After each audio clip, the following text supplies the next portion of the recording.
Welcome back. I'm Kim She's Fulyana Osborne, and this is Inside Exec. Today we're going to share with you our comments on a talk that we've just seen by Simon Sinek.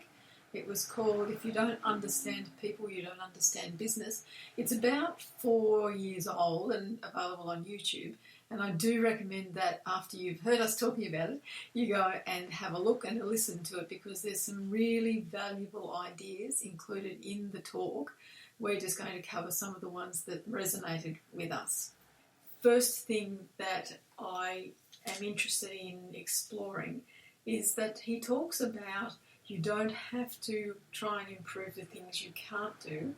You should be working on creating even more good with the strengths that you have. And I think that that is probably something that we definitely don't look at in corporate life. As far back as I can remember, for performance reviews, we've looked at what are the things you're good at, what are the things that you're not so good at, let's see how we can improve them. We don't have to be good at everything. And I think that barring something that is intrinsic to the work that you're doing, if there are things that you're not good at, then find someone else in the team, find some other way of addressing those issues rather than you having to focus on something that you're not good at, and in that time lose focus on the things that you are good at. I agree with those comments, and definitely there's a lot to think about there and deal with.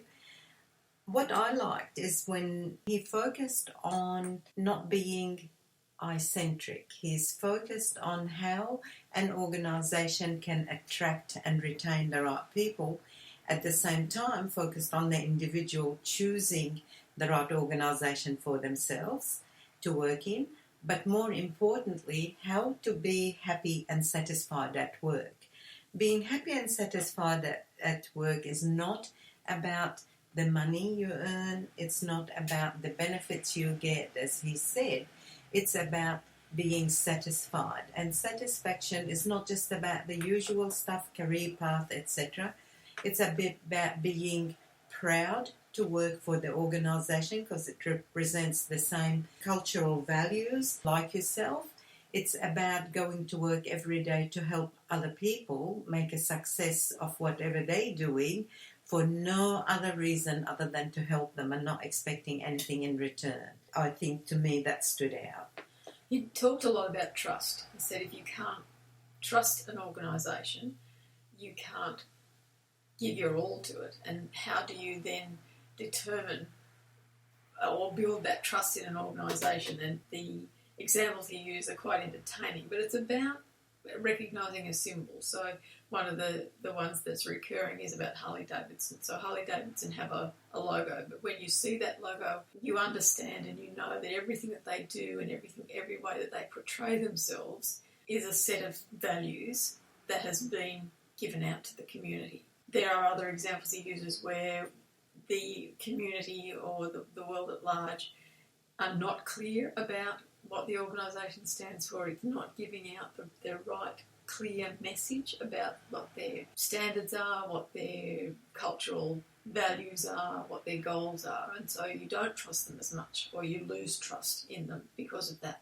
I think we as employees have a responsibility to choose the right organisation, to find out what those symbols are and see if it's a match for what we believe in, what our values are, as much as organisations have a responsibility to look for their ideal customer. They should be looking for their ideal employee in terms of that match, not just can they do the job, but do they understand what our values are? Have we made that clear enough? Do we, from the top down, live those values so that when they come to work for us, they know what those values are and they can be comfortable in that environment? On that point, I think it's important to just not tick a box. And then if you say to someone, this is our values and do you fit with those values, they might say yes, even in more depth than that, but just because they want to work in the organisation.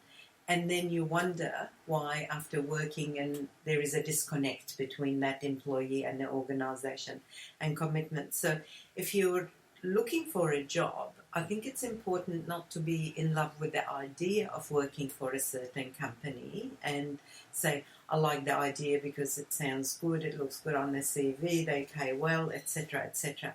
You need to look at, is this consistent with their values and behavior, the way they do business, the way they look for their customers, the way they keep their customers? Is that something I feel happy with? And if the answer is yes, then it's a good fit. What also means if everybody does that, then you're going to be working in a community called this particular company of like minds and like values. So you're going to be happy because you're going to be helping each other for no other reason other than to help and be successful. So organizations have got a big responsibility in not just saying, I'm recruiting for cultural fit as well as all these other things, and for the employee or potential employee to do that.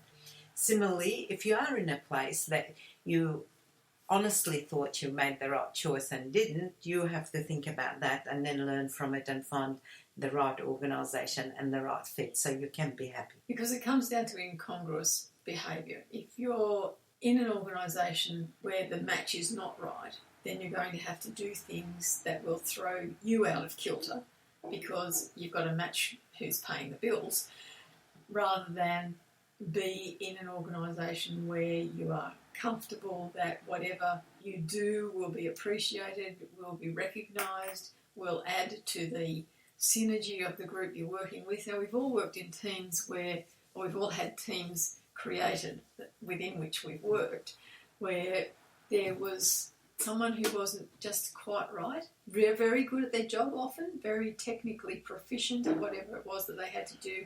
You needed that particular knowledge and skill in the team, and they're good in other teams, so you wondered why they didn't work in your team. And we often fall back on, well, maybe it's not them, maybe it's us, because they work well in this other team, and so there must be something else wrong with the dynamic of the team. And so you do all this inward focus about why the team is not working well and all these exercises of team building, and really it's not any of those things. It's just that the match of beliefs and values is not quite aligned within the team, and so you've got to look at that and say, well, if that's not the case, then really maybe we don't need the most proficient technically person. We need someone who's maybe less technically proficient but will work better with the team, because the outcome for the team and the team pulling together and the team working well together and the end result will be better if the team is working together rather than if you've got this one cog that's just slightly misaligned,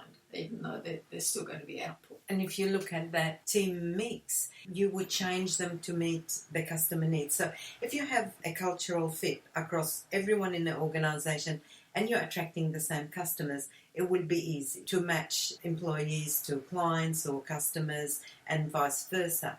The other thing is, if you look at whenever you're doing something, you can change. So there's a team of 5 and you might find the best person to maybe represent the team on a particular project is person A, not person C, even though person C might be in charge, for example. So again, it's knowing your people, knowing them and their strength in the detailed sense of not just technical knowledge, intelligence, but is how they work with other people.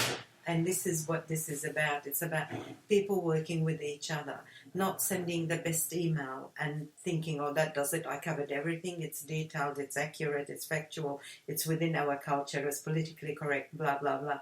Okay, so why didn't you get up and talk to the person instead of sending it? So again, it's not just pretending you're following your culture. It's saying, yes, it is about talking. And it's also about the word that... Yes, it just occurs to me that I don't think I've ever come across an organisation that has as one of its core values, email is important. I think a lot of them have people are important to us. Yes. So if people are important to us, then let's start talking to people and having the people interaction. Yes, and then you might have the detailed-oriented person that says, no, but I had to put it in an email because then it's there. And I go back to that word that Kim started off with, trust. Then it's almost like I need to cover my back. I didn't say, I said A, B, and C and not D and E. And then the person then... I went and talked to them and there's no record, oh no. So what happened to trust? What happened to team? In reality, you've got to be able to talk to people, respect them and leave them to do it the same as you would do your bit when and if as needed, I should say. But I think that's a little bit of a hollow argument too, in terms of we've got to have something in writing, because often there will be something in writing, but there will be other discussions that have occurred that are not in writing. And what do people remember when you sit down around a table? They don't say you wrote in your email. They say you said. Now, whether they're referring to what was in the email or what you said to them face to face, they're still more inclined to believe the words that they heard or they thought they heard. So we have to be aware that the spoken communication is still vitally important in an organisation. It still is the thing that creates more trust than a written communication, I believe. Because that is really what you keep falling back on. Can I work with that person? Can I trust them? Or if you can't, you're going to feel uncomfortable, second-guessing, and probably making the wrong judgment because of that lack of trust. The other thing is it's so much easier to work in an organisation where you're a good cultural fit with, because then you're just being yourself instead of at home and in social life, I'm this person, and when I go to work, I'm this other personality altogether. That will be a bit schizophrenic and very hard to sustain. The other thing is then what happens when the overlap happens and you end up mixing at a party with someone you work with? So which face are you going to do? So be true to yourself and be who you are, and work somewhere they have the same beliefs that you have, and that would be all right. Don't go and work in a cigarette company if you're really anti-smoking. That example always used. But you go there and you're battling every day, seeing what you do and how it contributes. You want to have the opposite of that. You want to know that I'm working here and I'm making a huge difference. If I'm a teacher, I've got to love teaching and encouraging people to grow and learn. If I'm a nurse, I've got to help people get better. And if I don't like people getting better, I shouldn't be there. It's interesting, those two examples, because the next thing that I wanted to talk about was the idea he talked about of generosity, of being generous in what you do. Now, there are certain professions, certain work that we would consider people in those professions are more generous, more giving is probably the word we'd use, than in other areas. So if we look at education and if we look at the medical profession, we expect those people to be giving, to be generous, to be caring, to give of themselves above and beyond what they are paid to do. It's an expectation that we have of them. Why do we have that? The other side of the coin, the general impression of those in the white-collar corporate world is that they are takers, that there's not this same generosity of spirit, and we don't expect it. In some way, we've been conditioned to think that they're not generous, and yet, if we look at everything that has to be sponsored in some way, where does the money come from? It doesn't come from the hospitals and the schools. It comes from the corporate environment. So they are generous, they are giving, and yes, a certain amount of that is that they're expecting some return, some recognition, but a lot of it is that they're expecting recognition of the value that they are giving, of the support that they are giving to whatever cause it is that for which they are providing support.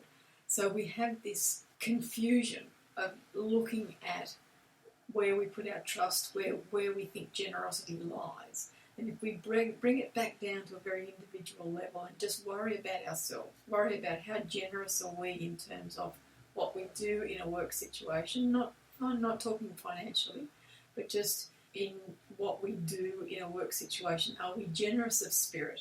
Are we generous with our knowledge? And we've talked a lot about knowledge transfer. Are we generous with our time? Are we generous with our compassion, with our understanding, with our development of others? Because all of those things, if you are generous with them, will give you fulfillment. And when you get fulfillment without expecting anything in return, if you're generous and you don't expect to get something, you're not looking at it as an equation, is the way he talks about it, then you will feel pretty good about your workday. And yes, I know that there are those of you who will say, but what happens when you all do all these good things and they stab you in the back? Well, that's their problem. It's a bit like their opinion of you. It's their problem, not yours, and they have a problem. You don't, because you've done all the right things, and you should never second guess that activity. You should never stop being generous simply because someone else did something that they have to live with. They have to look in the mirror every day. You don't have to look at them every day. So I would still encourage everyone to be generous in all of those ways, because it is fulfilling. You will get a sense of having contributed to the organisation, to yourself, and it just makes for an easier, better life. It's less stressful. That feeling of fulfillment, satisfaction by being generous in the spirit, it's something that everybody must be able to reflect on and get that feeling more than once, and hopefully throughout life, because at the end of the day, it's the most fantastic feeling compared to, say, if you won the lottery. You win the lottery, and I know a lot of people will argue against that, but at the end of the day, I think the word that, if you had a wish and only one word to describe it, what would that be? To me, it would be happiness. And happiness can only happen if you have got generosity of spirit, if you are contributing within your work organisation, within your life, by helping others. I think that's it. And I think this is what Simon Sinek, this particular talk was about. And it's about, it still makes business sense, because if you don't understand people, you don't understand business. And as he quite rightly said, your employees are people, your customers are people, your clients are people. So we are surrounded by people, and it is with people we work. It's not the wall, and it's not a table. So I think that's probably covered our reactions to the talk. As I said, it's on YouTube, Simon Sinek.